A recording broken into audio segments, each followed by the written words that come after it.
on your computers. It's not, by the way, it's not necessary to have a computer or laptop here, but by having one, you get all of my PowerPoints, and you can teach the course then next year yourselves. Although no, I don't really want to do that. I want to come back here. But you'll have them all anyway to take notes on or whatever. So it's easier if you have a computer, but it's not necessary. We won't do any computations that require computing. So, all right, well, let me go ahead and I'll get started. I'll need the pointer for a few things, for the first thing. So this is starting my introduction. And what it says here, let me get a,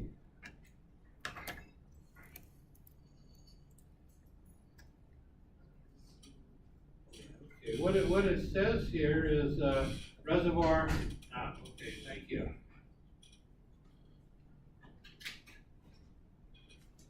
So the pointer is points. Okay, actually I forgot I had this laser pointer here on mine, so I don't really need it, but it'll be useful anyway. So, okay, so at any rate, Reservoir Characterization, the name of this course, and I call it Welcome to the Real World, because we often think that a reservoir looks like this. In other words, very simple, just like this knife here. The perception is very simple, reservoir. So like on this picture where you water flood, you inject your water and drive more oil to the reservoir.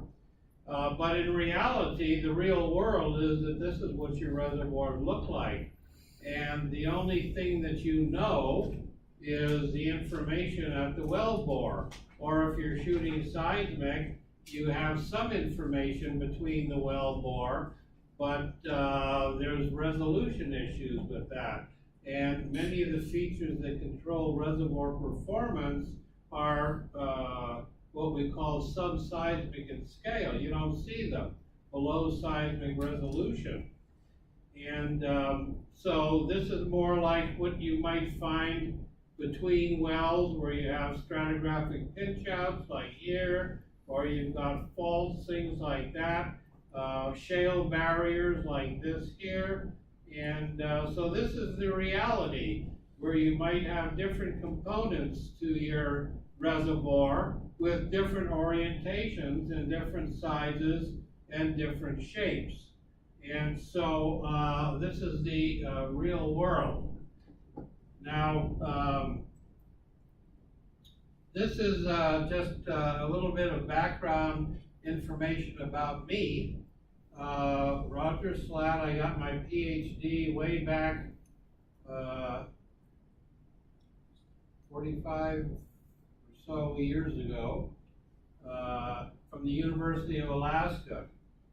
And then my employment after I got my PhD, I was a university professor for 6 years in Newfoundland, which is in far eastern Canada. And then I got, in 1976, I got very tired of cold weather coming from Alaska and then Newfoundland. So I went to the hottest place I could find, which would take me as a professor. So I was at Arizona State University, and it took me 2 years to warm up. And then I moved into the oil industry.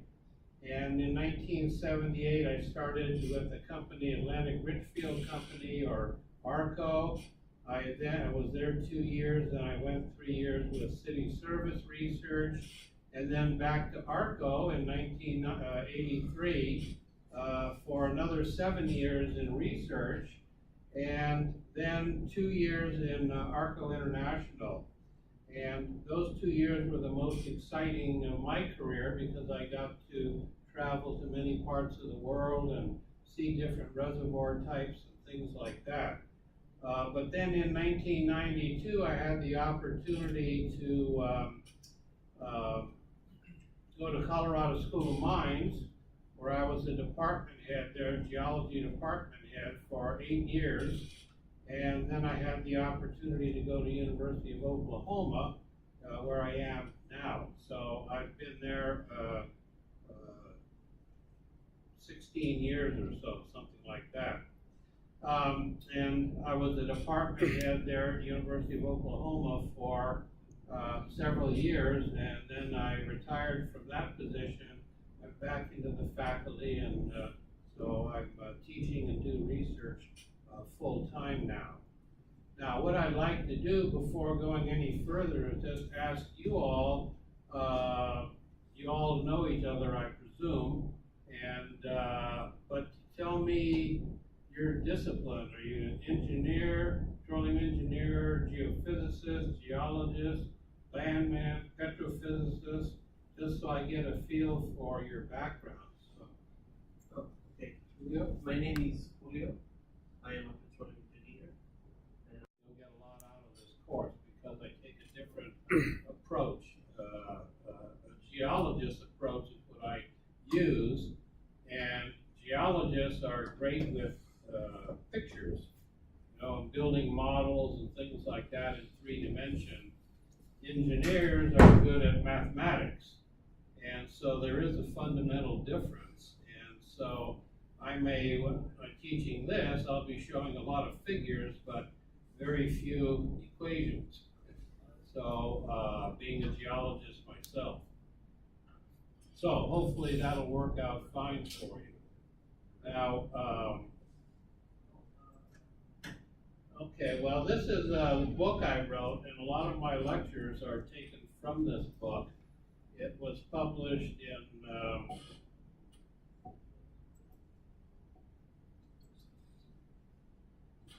excuse me a second.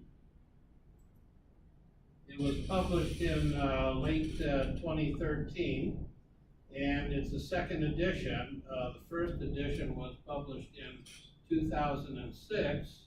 And then I rewrote it and added some things. And my laser pointer isn't working very well this morning.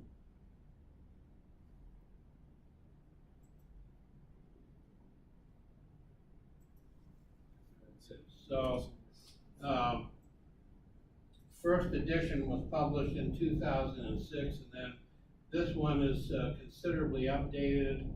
I added a chapter on shales, unconventional resource shales, and geologic modeling, things like that that were not in the first edition. And this is available for sale through Elsevier Publishing Company. So again, a lot of my lecture material comes from this book. It's used in a number of courses in U.S. universities, and I don't know if about other, I know in China it's used as well, but I don't know where it might be used in other courses in other countries. Good book, though. Gotta say so myself. I urge you to buy a copy. Okay, well, this is from the preface of that book, and I'm going to read off to you just the red material, which I think is the most important that I wrote when I wrote this book. Reservoir characterization as a discipline grew out of the recognition that more oil and gas could be extracted from the reservoir if the geology of the reservoir was understood. Okay. Reservoir characterization came into its own as a quantitative, multidisciplinary endeavor requiring a vast array of skills and knowledge sets. So it is truly multidisciplinary. If you're going to do the best job of characterizing reservoirs, it's good to have some background in geophysics, geology, petroleum engineering, and maybe even some petrophysics. Perhaps the biggest attractor to becoming a reservoir geologist was the advent of fast computing, followed by visualization programs in theaters. Again, geologists really like visual. They're visual people, geologists. And with the fast computing, that attracted a lot of young people to the industry, people who grew up with computers and computer games and things like that. The discipline grew in parallel with the evolution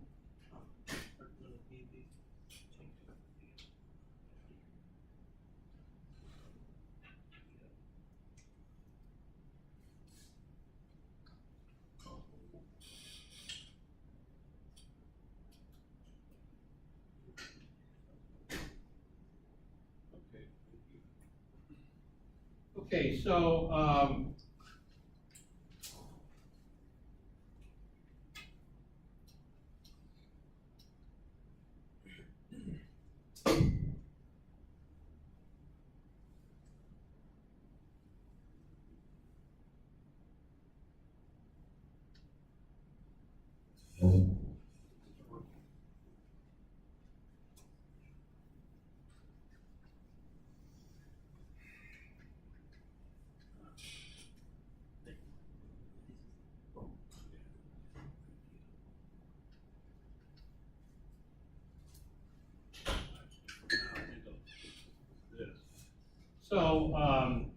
the discipline of reservoir characterization grew alongside the evolution of data integration and what were called asset teams, which in companies, an asset team will generally be a group of people, engineer, geologist, geophysicist, landman, maybe a petrophysicist, and that'll form a team that'll study a reservoir from all different aspects, rather than, say, a geologist looking at all aspects of a field. And that's worked out pretty well for companies. They do a lot better when they're grouped into these asset teams. Finally, reservoir characterization flourished with the improvements that have occurred in geophysical acquisition and processing that allowed geophysicists to image the internal reservoir complexities at a small scale. Now, at the University of Oklahoma, we have some very good geophysicists, and they spend their time trying to improve resolution, come up with different algorithms and things like that that will help resolve smaller and smaller features. So we have a very good program in that. Okay, well, this is the course agenda for the rest of the week, and I've probably put down or given you more things than we can cover. What I find, or what I have found in past courses, is I'm never quite sure what the class wants to specialize in or hear the most of, and certain things they might not care about at all.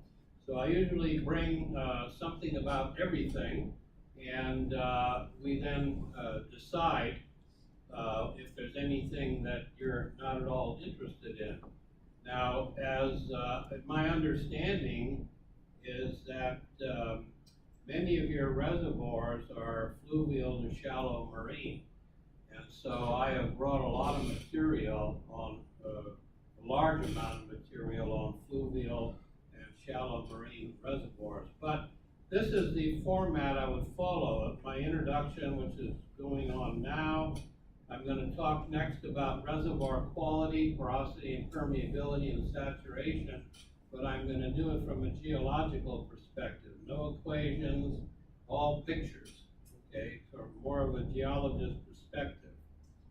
Then a large portion fluvial and shallow marine, and then I have electron dip meters. How many of you have used Borehole limit law. You do? Okay, so you know all about borehole limit law. Okay, then I probably can skip that one. Aeolian deposits, they're usually associated with fluvial reservoirs, so I have a section there. And sequence stratigraphy, which the geologists ought to know something about, but usually petroleum engineers are not as well versed in what we call the science of sequence stratigraphy. And what that involves is being able to place different reservoir types within a stratigraphic framework. And it's a very powerful tool for predicting where your good reservoirs will be and where your not so good reservoirs and things like that. Now, I don't think you have any deep water reservoirs that you work on. But one of my specialties is deep water. I did a book on that several years ago. We don't have to do that if nobody's working on that. It's a very long lecture. And then I've got a structural compartmentalization. And then in Bolivia, is anybody exploring for or developing unconventional resource shales? Okay, well, I think it would be worthwhile to give that to you because that's turning out to be a major resource, both gas and oil. And then if we have time, I'll go into geological modeling. And most of the lectures I give are going to have exercises associated with them.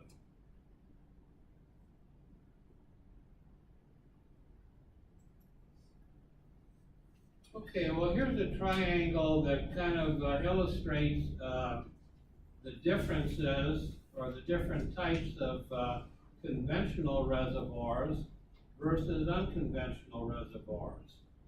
And the conventional reservoirs are often relatively small. They're still large, but compared to unconventional, they're generally smaller. And we have enough experience through many, many years.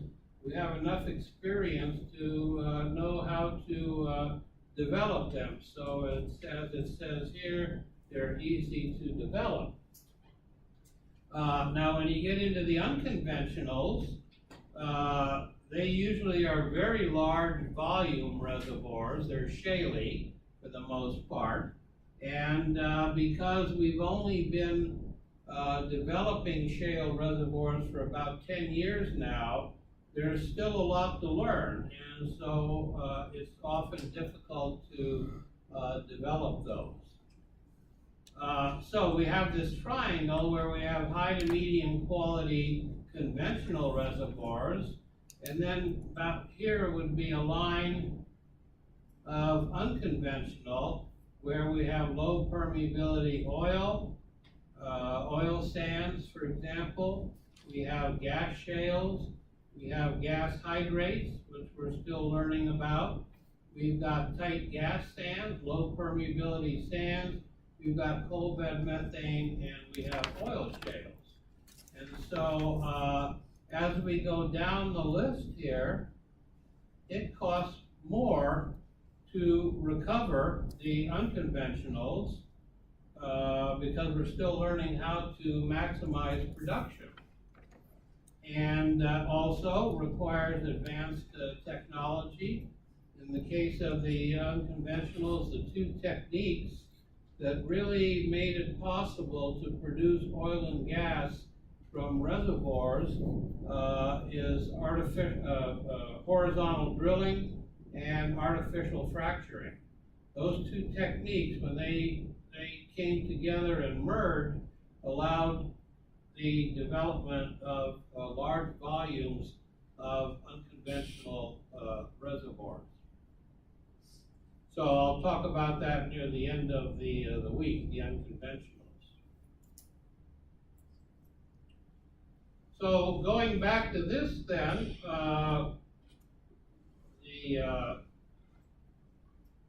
this particular diagram is an attempt to separate perception from reality.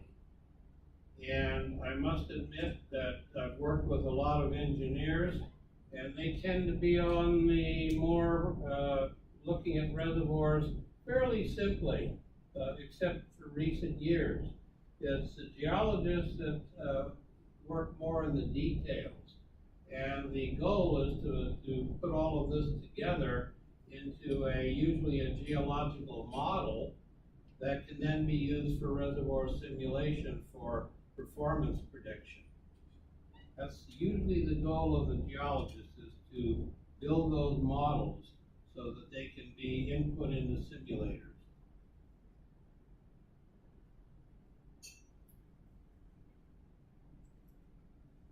So, that's not true. Okay, so what is reservoir characterization? Well, it's the process of creating an interdisciplinary, high-resolution geoscience model that incorporates, interrelates, and reconciles various types of geological, geophysical, and engineering information from the pore scale all the way up to the basin scale.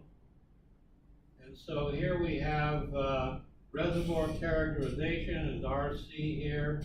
The new technologies, this is a picture of a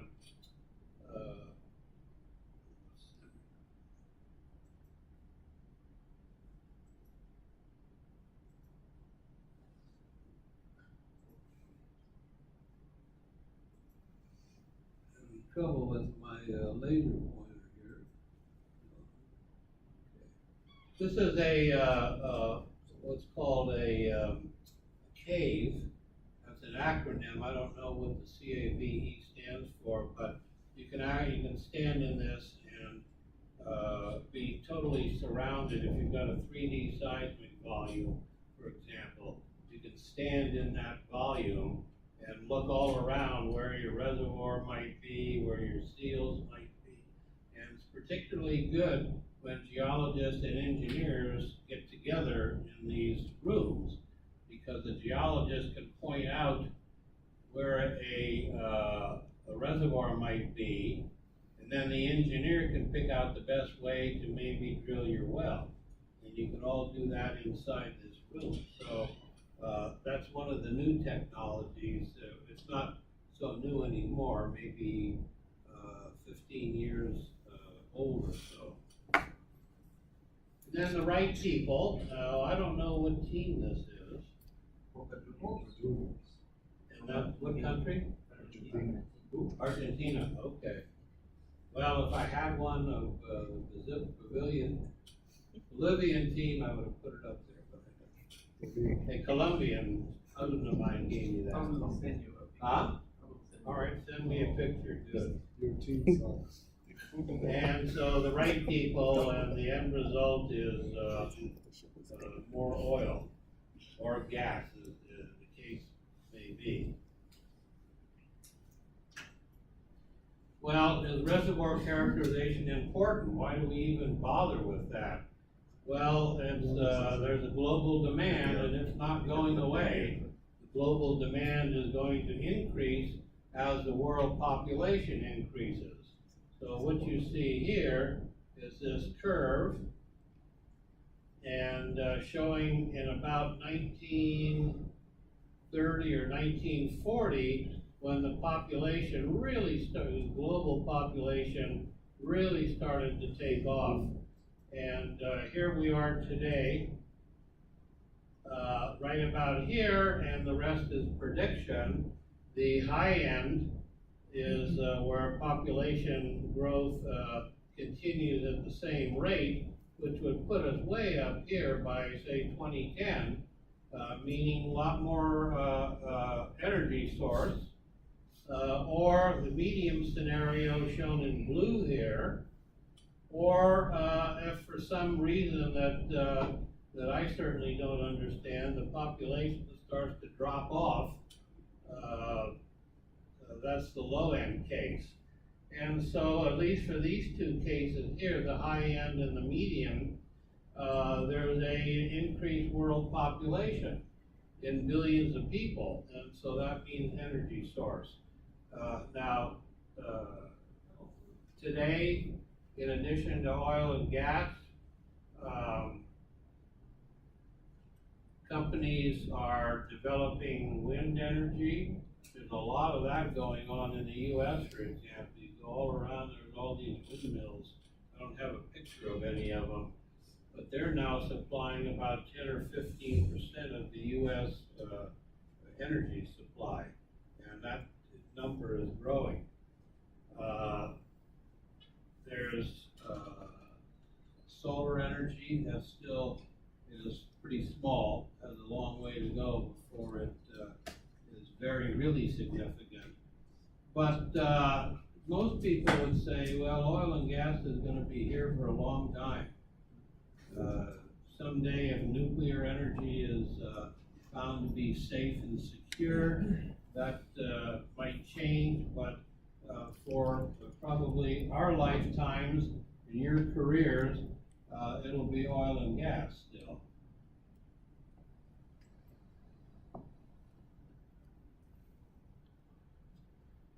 Well, if I point out reservoir characterization, you often don't have to increase production by a lot when you do reservoir characterization. If you can get a 1 to 5% added recovery, that can be a lot in terms of large reservoirs. So really, you shouldn't expect by doing a reservoir characterization to get a 50% or 60% recovery or increased recovery, because you probably won't. But if you can get 1 to 5 or even 10%, that's usually very good, and that can bring a lot of additional energy resource to a market.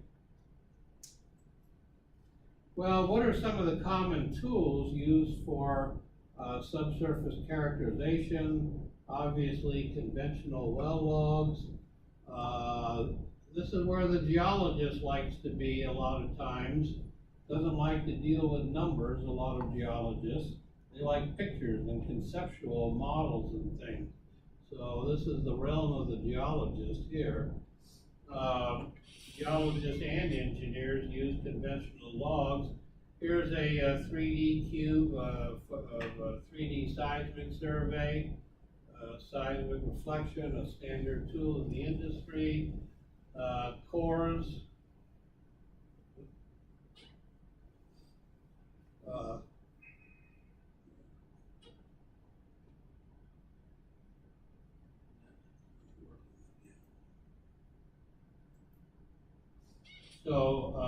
cores and borehole image logs are quite important. And then the end goal, again, for a geologist is usually to build a 3D model that, as closely as possible, represents your reservoir. You're never quite sure because the reservoir, you can never see the reservoir, but you try to make your model, use your input data, making your model as close as you think you can to a reservoir. And then you're ready to turn that over to the engineer to do simulation and so on. Outcrops is something I do a lot of work with, because if you find an outcrop that you think is just like your reservoir, then you can get a lot of good information from outcrops, the type of bedding, how many faults you have, what kind of fault regime, things like that. And so you'll see a lot of outcrop pictures in my lectures, because wherever I go and I'm out in the field, I take a lot of pictures. Now, I don't know in Bolivia if you've got many outcrops. I know it's pretty tropical here, so you may get a lot of vegetation and maybe not so many outcrops. I don't know, but especially since you're inland. But whenever you have an outcrop that you think is similar to your reservoir, it's always a good thing to study that outcrop. Now, what we try to do is we integrate all these disciplines. We have geology, geophysics, petrophysics, and reservoir engineering. And these are kind of what the different disciplines, what they focus on. In geology, mainly structure, faults, and fractures. Stratigraphy, we look at the rock types and putting them into a sequence framework. Also biostratigraphy for age dating rock sequences, and geochemistry, petroleum geochemistry, and then, like I said earlier, outcrops. For geophysics now, in addition to your normal amplitude extractions, we now have seismic inversion, which is quite common, and also seismic attribute analysis, which is also quite common now in both of those, and allowing you to get more detail of your reservoir from seismic. Petrophysics, conventional logs, special logs, core, and reservoir engineering, well tests, and production data. And when we're building a geological model based on real data, there's a procedure that one should take, and the first step is to find key stratigraphic surfaces. Now, when I get into sequence stratigraphy, I'll talk more about what those surfaces are. But the object is to find, if you're going to build a model, the first step really should be a structural interpretation. Then after that, you find these key surfaces and put them into your model this way. And then you infill what's between those surfaces with data on the stratigraphy. Okay, what are the rock types? What's the stacking patterns of the rock types, and so on. So you put that data in there, maybe like a fluvial point bar deposit or a submarine fan deposit or whatever. And then the next step is to grid your model and then input your numerical parameters like porosity, permeability, and things like that. So that's the stepwise procedure for building a model when you have sufficient data to do that.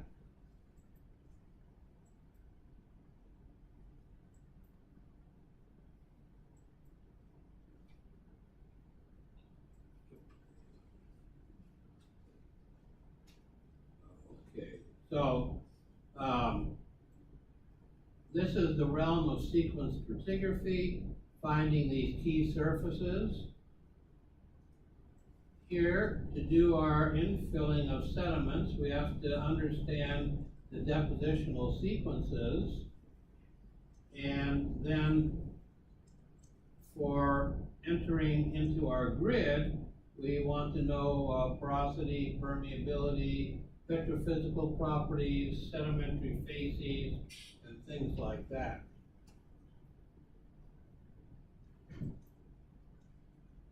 Now, what you see here is just a cartoon of all of the different sedimentary environments that produce sandstones and shales. I don't have carbonates on here. This is just for what we call plastics.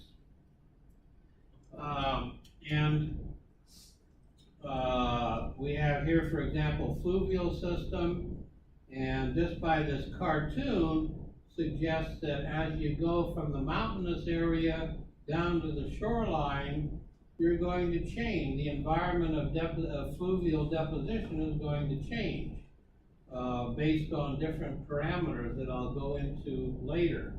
Aeolian system inland quite often. These can make great reservoirs.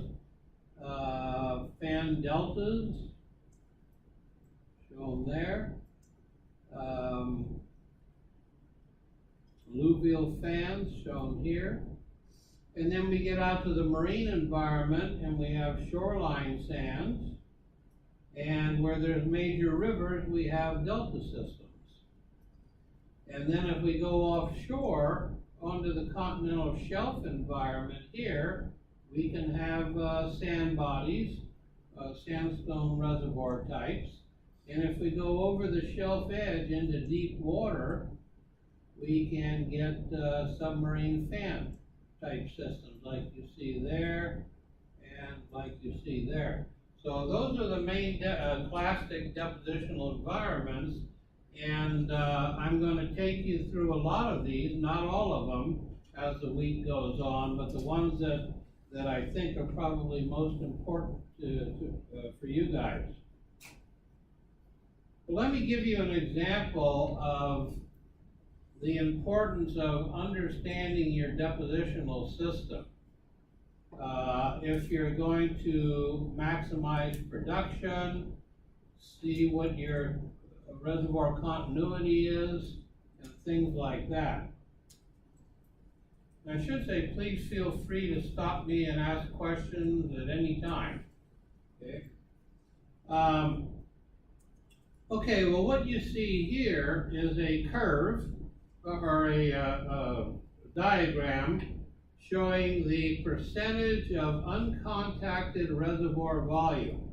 That is to say, the percentage of sand that is not connected to another reservoir of sand in the same horizon. Okay? So uncontacted. And here on the horizontal axis, we won't use acres here, we'll use feet. So this is well spacing on the horizontal axis in feet, 1,000 feet, 2,000 feet, and so on. And here you see some of the main depositional environments where measurements have been made on how much of the reservoir sand is unconnected to other parts of the same reservoir sand. And when you do that, we'll take this deep sea fan, for example. If we drill our wells at 2,000 foot spacing between wells, we would find that almost 70% of your reservoir sands are unconnected. Okay, only 30% of that entire sand body is connected. That would be for a submarine fan, a curve for a submarine fan. Now, if you take another depositional environment, say a barrier core, and again a 2,000 foot spacing, a barrier type of reservoir is very sandy. And so as you'd expect then, you have like only 20% uncontacted reservoir. So quite a big difference depending upon the depositional environment. From 70% unconnected for deep sea, and only 20% unconnected and 80% connected for a barrier deposit. Now suppose we go back to the deep sea fan, but we're going to reduce our spacing from 2,000 feet down to 1,000 feet. Well, obviously, because we've got closer spacing, we're going to have more of that sand connected. So here, in this case, as a submarine fan, we would have 50% unconnected. So we've dropped by decreasing our well spacing, we've dropped down the amount of uncontacted sand. So we're going to get better production. For the barrier, following this curve, if we go down to 1,000 foot well spacing, we have about 10% uncontacted sand. And so you see you drop from 20 to 10% unconnected or uncontacted by reducing your spacing from 2,000 to 1,000 feet. So this is why it's so important, or one of the reasons why it's so important to know your depositional system of your reservoir. Now, I don't know, for those of you who are petroleum engineers, I don't know what background you have, if any, in things like depositional systems and geology and such, but it's very important to, if you really want to understand your reservoir and how to maximize production, it's really important to know what the depositional system is.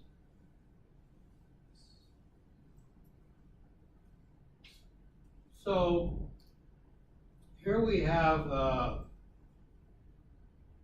the disciplines or types of people who work from discovery through development and abandonment of a reservoir. So the vertical axis here is hours of work.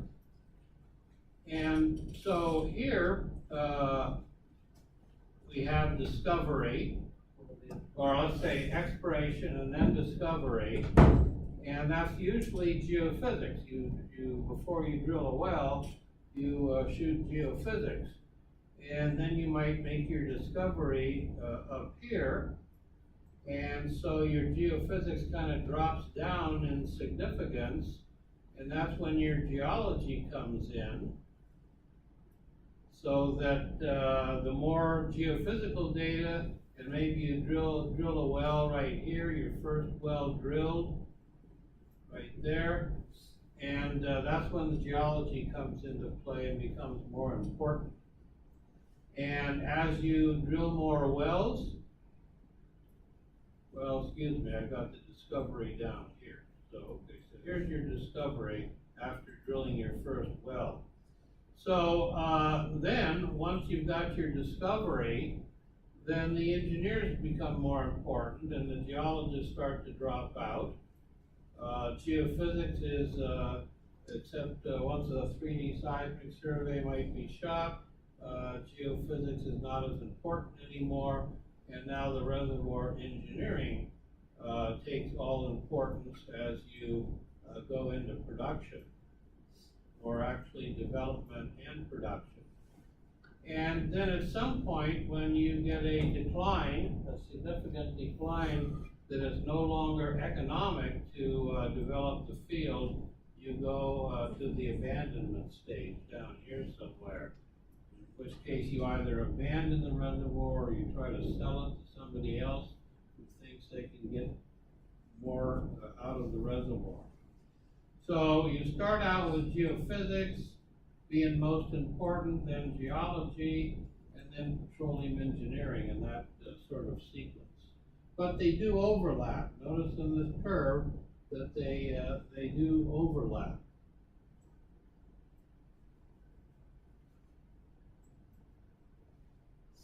Okay, well, if you're in exploration, what you look for, these are the properties that you look for in the exploration phase.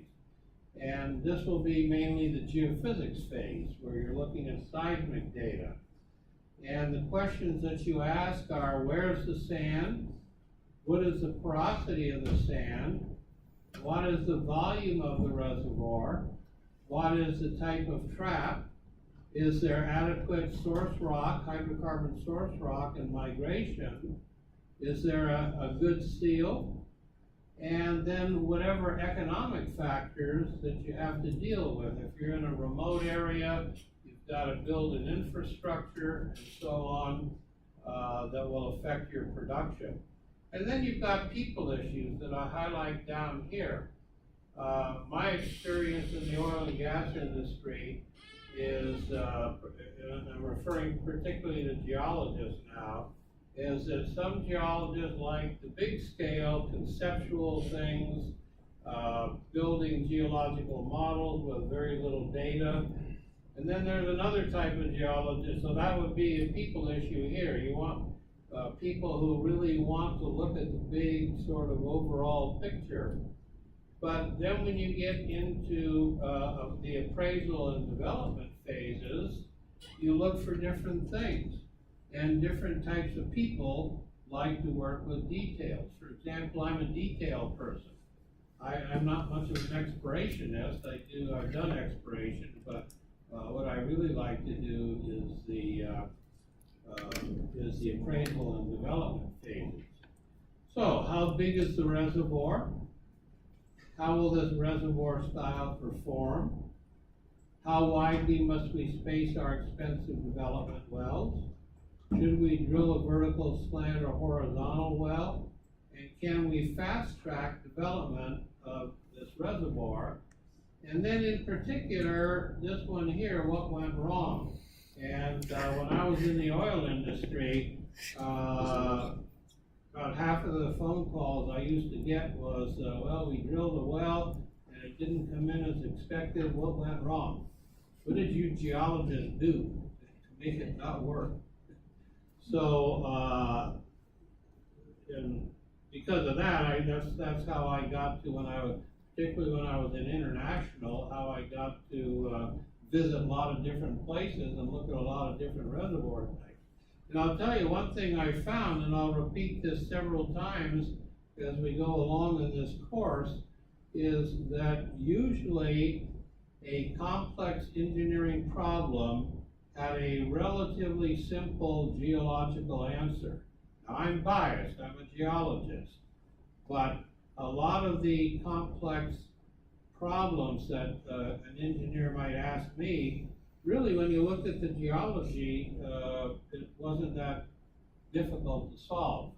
And I'll give you lots of examples of that as we go along this week.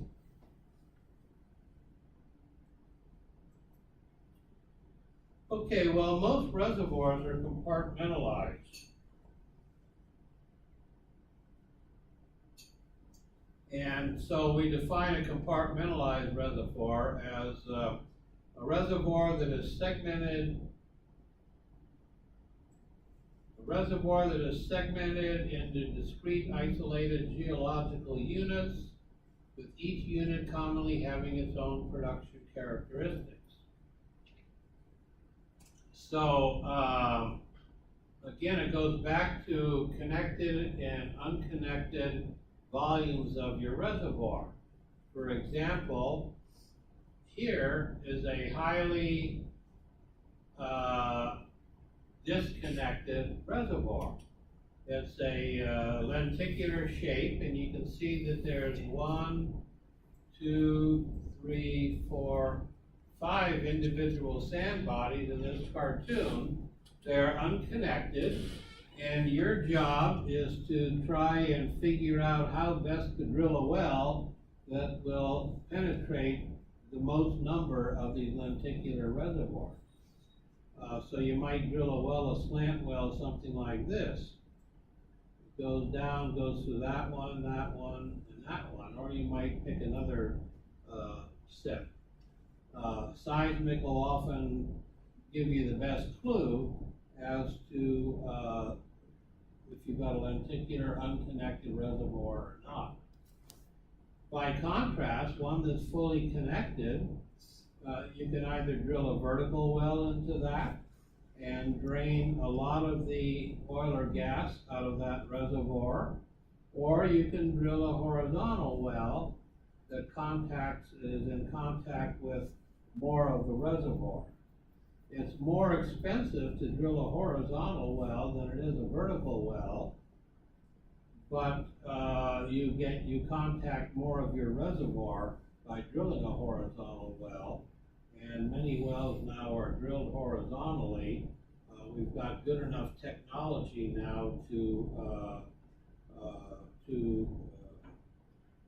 be able to drill relatively cheaply a horizontal well. Now, let's look at an example of what I mean by compartmentalization. Here's a very highly drilled field. All the black dots are oil wells, or wells. And your reservoir interval is shown here. It's outlined. This is a thickness isopac map. And the reservoir is outlined there, like that. There's a oil-water contact that comes through like that, in that western part of the field. Now, when these wells were drilled and a map was made of the thickness of the reservoir, that's what you see here. And the reservoir was only about 19 feet or so at its maximum amount of reservoir thickness, about 19 feet. But it was thought that it was a continuous sand body. Okay, a nice continuous sand body. So they wanted to do an infill drilling and water flood. And so what they thought was that what they could do is go to the wells up in this area here and inject water, and the water would go and drive more oil to the wells down in this area, down in there. Well, what they did is they had a little bit of core, so a geologist went and looked at the core. Oh, let me back up and say this did not work. The water flood did not work at all. It didn't drive any more oil down to this area here. So then the geologist was called in. What went wrong? What did you geologists do? And so there was a little bit of core, and the reservoir now that I just showed you the map of is this one here, not this lower one. When you looked at the porosity, you found that there were some high zones of porosity and some low zones of porosity. Permeability, even more pronounced. Some high zones of permeability, some very low zones of permeability, and high zones of permeability. And so what the geologist did was mapped out, these zones correlated on an SP log to these little breaks in the slope of the SP log. Not seemingly very important at all, but when the geologist mapped out each one of these little low permeability breaks and did that all the way around the field, they came up with, it's the same thing. They came up with something like this. In other words, the field was very highly compartmentalized. It wasn't like this at all, one sand body, but it had all these thin shale breaks. And there were actually 1, 2, 3, 4, 5, 6 individual sands that were all separated by a thin, low permeable shale break. And so the shale breaks were right here, another one there, another one there,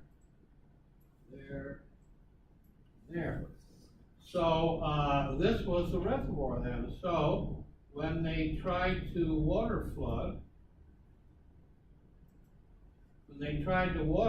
down in this direction, what happened was the water flood went through this sand body here, but when it got to that shale barrier, couldn't get past it. So the water went this way and that way, but never broke through to these other lenses.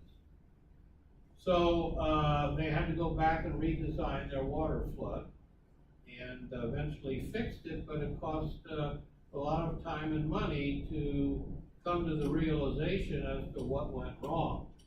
And again, it wasn't all that difficult. Once the geologists recognized these little kicks here shown by the red arrows that corresponded to low permeability zones. In other words, with the SP log didn't have sufficient resolution to actually break out those shales, but it did show an effect of the shales by that little nick point there. So mapping those around made quite a difference, and it turned into a better water flood after that was known. They redesigned the water flood. All right, seismically, you can subdivide seismic into what I call seismic versus subseismic scale features.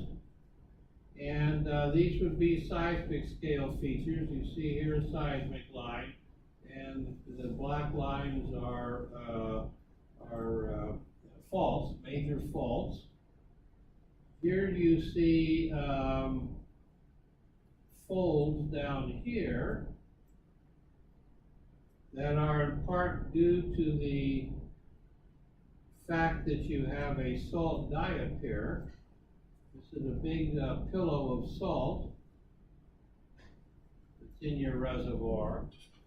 And for many years, geophysicists were not able to get any seismic resolution beneath the salt.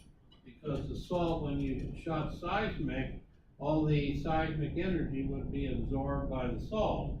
And it was only, well, it's been several years now, but where we're able to actually see what's beneath the salt.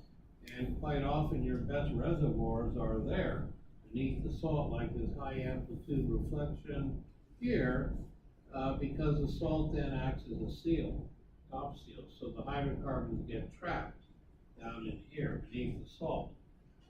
And that discovery of being able to, or I should say the improved technology of being able to image beneath salt was a major breakthrough in our ability to detect reservoirs that we could never detect before, maybe 20 years ago, something like that. And then you've got fractures, like here's an outcrop showing fracture patterns here. We also have these subseismic scale features, like this one here, which is a small fault,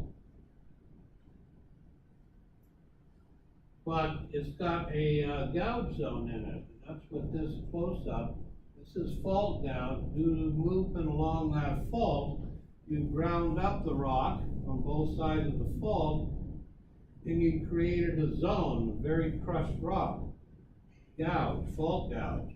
And that gouge, if this were in a subsurface reservoir, if you had hydrocarbons here in this sand body, those hydrocarbons sometimes can't get past that gouge zone, so you don't get any hydrocarbons on the other side. Now this is a subseismic scale feature, but many reservoirs have fault gouge in their faults, and so that's something that more geologic intuition tells you. Now, the black rock here is a shale.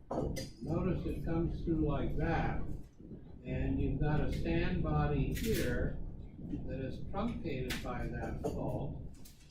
And that sand body now on the other side of the fault is curved up there.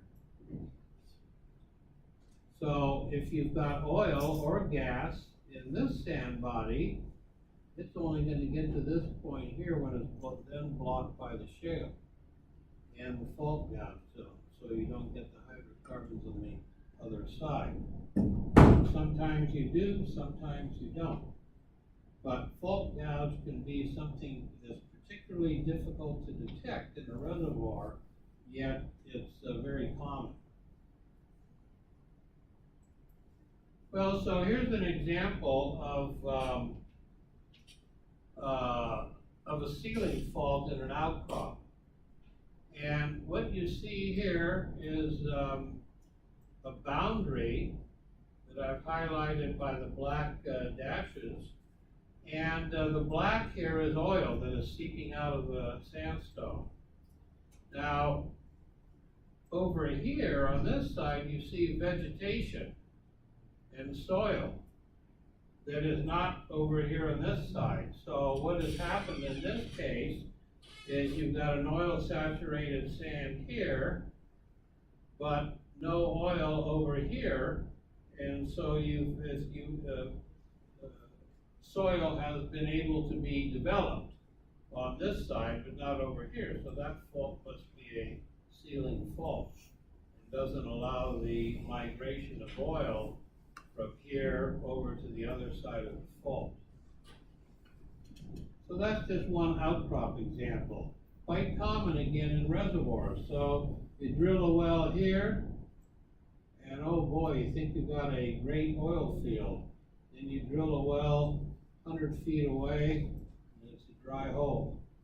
So that could be one of the causes of that, is when you have these sealing faults.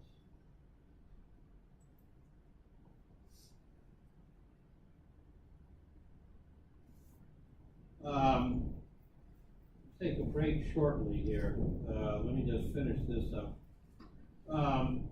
Here's a reservoir here in the North Sea, one that I got to work on years ago.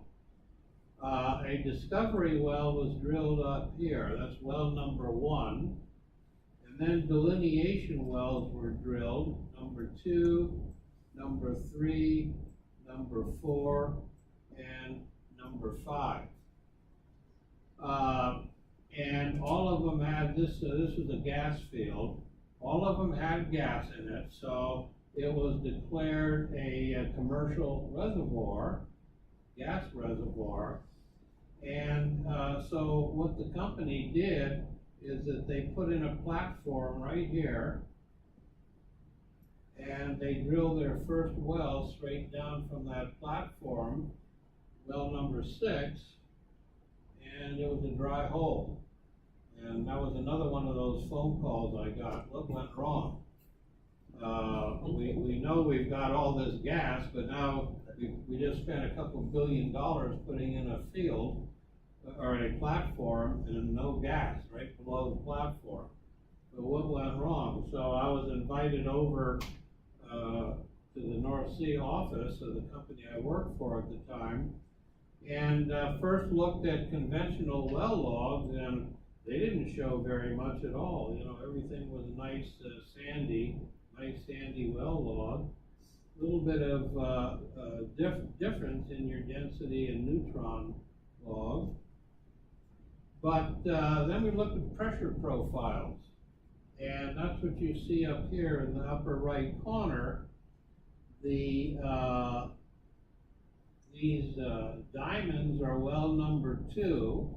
Well number 2 occurred at about almost 8,700 feet structural elevation or structural depth below the sea surface.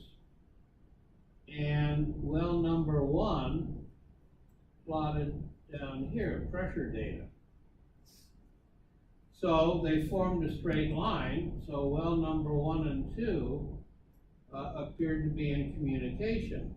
And those would be these 2 wells here, 1 and 2. I'm going to change my color here.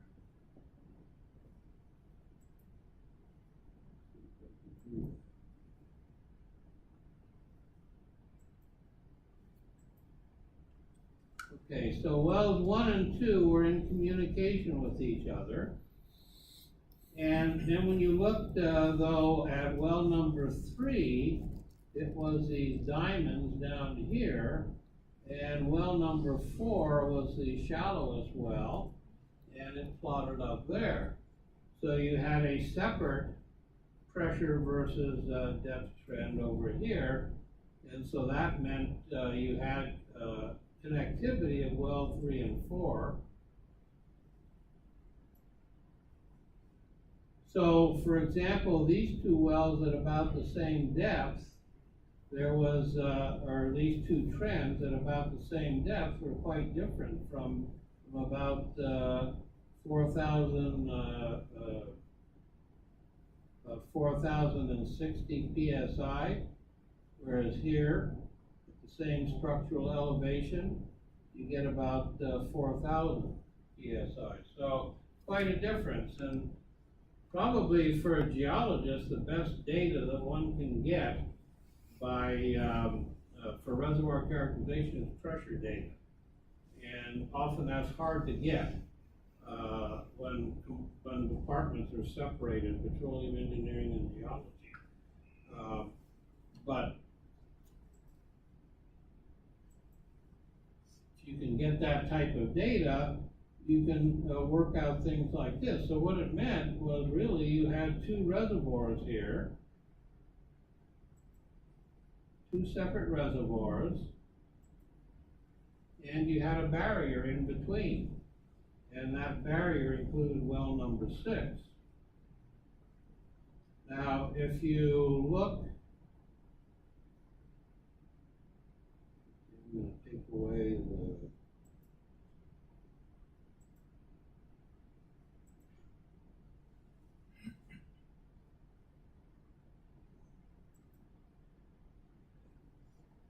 now,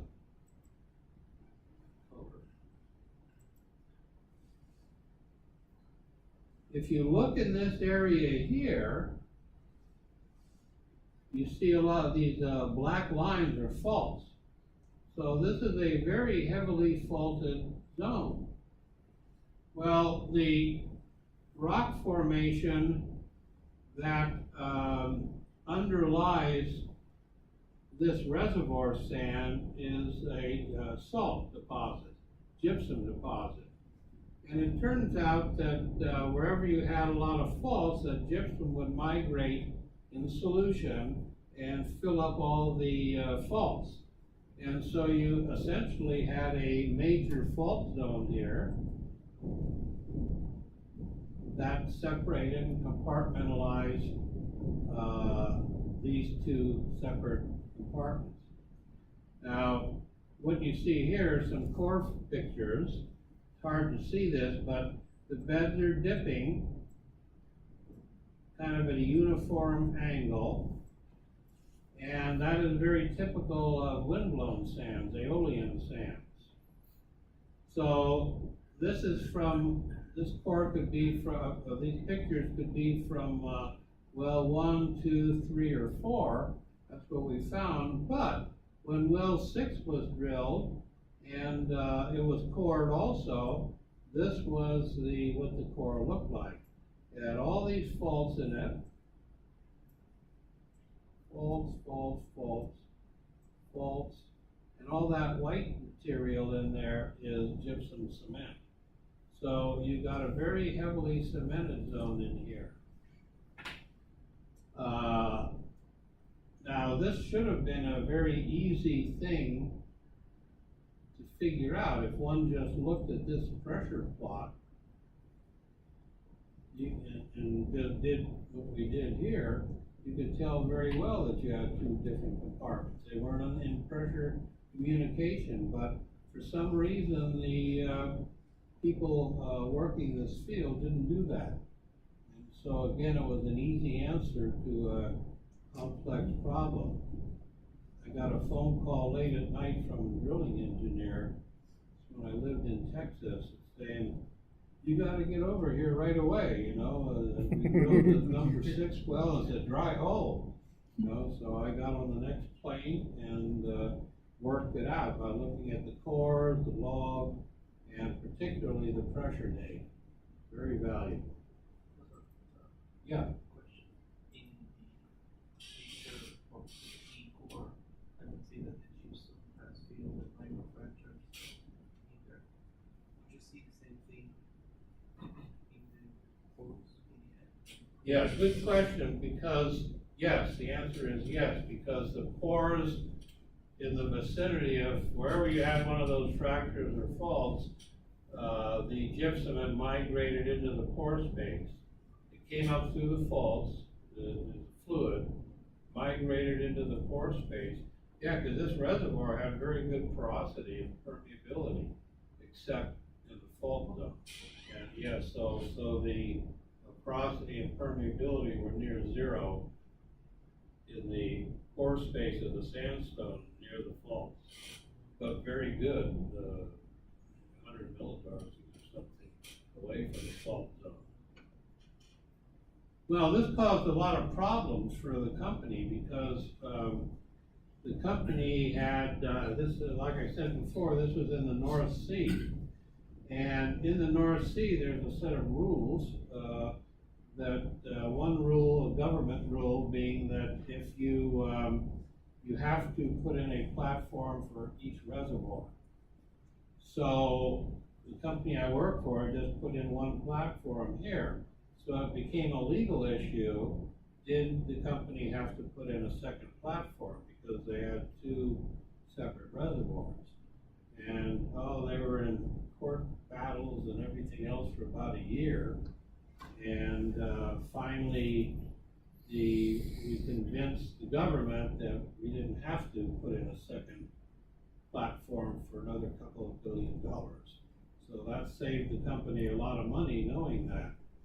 But the other thing was that the company, when the discovery was made, and the company first thought that this entire reservoir was a single sand body, the company had calculated their volumetrics, their gas volumetrics, and they assumed that the whole thing was reservoir.